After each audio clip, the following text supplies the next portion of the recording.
Hello everyone, it's Joe here from OmniPoke, and I just put a pizza in the oven, so I've got about 10 minutes to go through the best cards of Celestial Storm before it starts to burn, so let's go.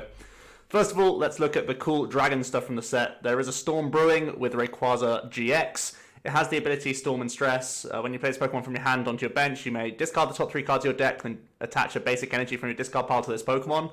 So it's similar to like the Darkrai GX, but you can actually self-serve in getting your energies in the bin first, so it's a lot more consistent and powerful. At the same time, milling your own deck is actually a really good thing in Pokemon. The thinner your deck, the better you are against things like N in the late game, because you can stack your deck to have not much remaining in there, because you can use things like Pal Pad to get supporters back, namely Guzma, and then you're going to be pretty much set for game, because you're just getting all the energy on your board via this ability, Max Elixir, and even the Latias that you can see to the left. The Prism Star also accelerates energy in a fantastic way, and the entire concept is around this Dragon Break attack that does 30 times the amount of grass, and lightning attached to your Pokemon in play. Essentially, the idea of this deck is to go very quickly with things like Acrobike, which is a new card, and this ability itself. You have Mysterious Treasures, Ultra Balls, all that good stuff to get cycling very early. Lots of energy on the board, going for big one-hit KO style attacks. I think Rayquaza is going to be very good as long as we do have max decks in the format. So for Worlds, it seems to be a pretty reasonable deck going into the tournament. It could also be a tech for things like Bulu, because it does have a nice GX attack for consistency reasons. So at the very least, it could be an addition for Bulu, possibly post-rotation, because right now Bulu is pretty much nowhere. But yeah, Turbo Ray is probably going to be a thing. It is weak to Garbodor. The Trash and Launch is weak to Weavile because it's all ability Pokemon. It is weak to Greninja Break unless you play things like Bulu Fury Belt. But overall, it seems to be a reasonable Tier 2 deck that will just smash things and do pretty well. From there, we have stacks of support, some more Ultra Beast shenanigans going on here. First of all, on the left, there's a new Celesteela, which is an Ultra Beast, and it's similar to Baby Buzzwole in that it can do a big burst of damage for just one energy card on a very specific turn. In this case, it's when the total between you and your opponent have only 6 prize cards remaining exactly, and then you can do 160 for 1 metal. This is really strong. Obviously, there could be some metal-based Ultra Beast decks coming out, but additionally, there are things like Rainbow and Unit Energies. Even things like Zoroark Garbodor could play this as a one-of because you're already playing a reasonable amount of tools, probably like 3 copies of Choice Bands. So on that specific turn, you can use a non-GX to swing for 190, which is really, really strong, but definitely going to be used in the Ultra Beast decks because you have Ultra Space to search them out. Speaking of the Ultra Beast decks, it's going to be a lot more common now because we do have the Stack Attacker GX. 180 hit points, has the Ultra Wall ability. Your Ultra Beasts take 10 less damage from your opponent's attacks after applying weakness and resistance. This is obviously stackable, and you can potentially reduce 40 damage onto yourselves. You have things like Steel Frying Pan or Assault Vest to reduce that damage even further. Celesteela already has resistance to fighting, and Stack Attacker has resistance to psychic. These are some very important resists to have in the game, so you can reduce a big amount of damage and be very awkward to knock out for Ultra Beast. We have Naganadel, which is already a 1 energy attacker, so using things like Acerola and Max Potion seems to be a very reasonable option, but we could also go for something like Stack Attacker with Celesteela, go for just heavy Beast Ring count and Max Elixir count, similar to how Buzzrock sort of feels, and see if that works, because Gigaton Stomp is a reasonable attack just for 3 energies, and the Assembly GX is a great way to finish off the game if you start going ahead. And you also have things like the Baby Dustmane Necrozma for setting up damage counters, or you can use Big Dustmane Necrozma GX and take 1-hit KOs if you go behind on prizes with that GX attack of his own. So it seems to be a very good balance, and I imagine that metal stuff is going to be pretty good for Worlds, even though it has no draw engine, which is probably the biggest downside right now. Joining Zoroark, there are some very cool Pokemon. There's going to be the Shiftry GX, 240 hit points, pretty big, pretty beefy. Weakness to Fire is really good right now. Perplex can confuse. It's kind of like Espeon GX, but not quite as good. Extrasensory is pretty much the keynote here. 90 plus 90 if you have the same amount of cards in your hand. That's pretty easy to manipulate with Copycat, Judge, and just simply trading your hand size in an efficient way to make sure you can level up your hand size with the opponent. Even just playing insta-play cards like Tools will be fine. And the big selling point here is you're a grass type, so you can deal with the Lycanrocs, which is a big threat for Zoroark players, and also you can hit 210 with your own Choice Band and be good in mirrors, so potentially a good card. In general, its GX attack is also really nice in combination with N to try and ruin your opponent's board state to then win on a following turn if, for example, you can't match your hand size, or if there's another reason why you can't take 2 prizes, if they have a non-GX in the active and you miss Guzma, for example. So seems pretty reasonable overall.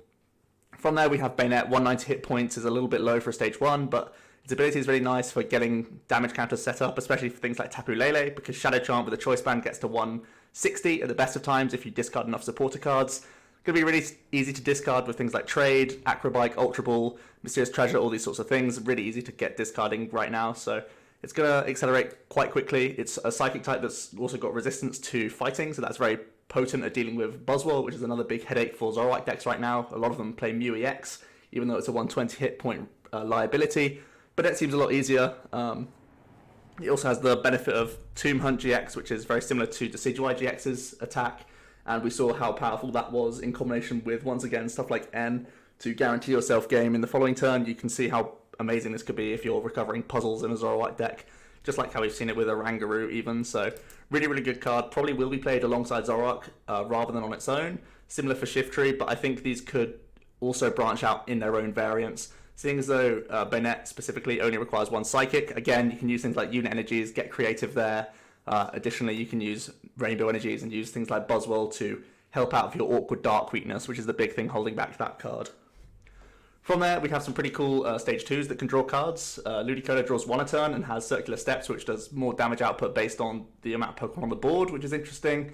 Swampert has a much, much better ability. It can draw 3 cards while discarding 1, but its attack is a lot more awkward, so potentially we're going to see a Swampert deck using things like Counter Energies and a few tech attackers at last, because 160 hit points is big, but its attack cost is so expensive that you're probably going to have to fall behind in order to start clawing back into that game, so that's going to be interesting.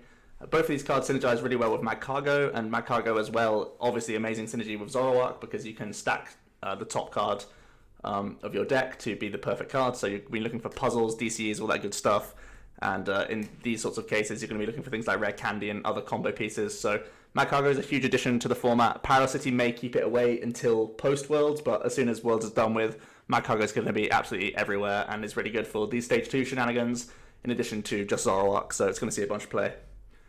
Next up, there's some cool spread cards. There's an Oricorio that we actually forgot to talk about in our set review, but it can do 30 to EX and GX Pokemon all over the board for just one Lightning. Pretty efficient, can be nice.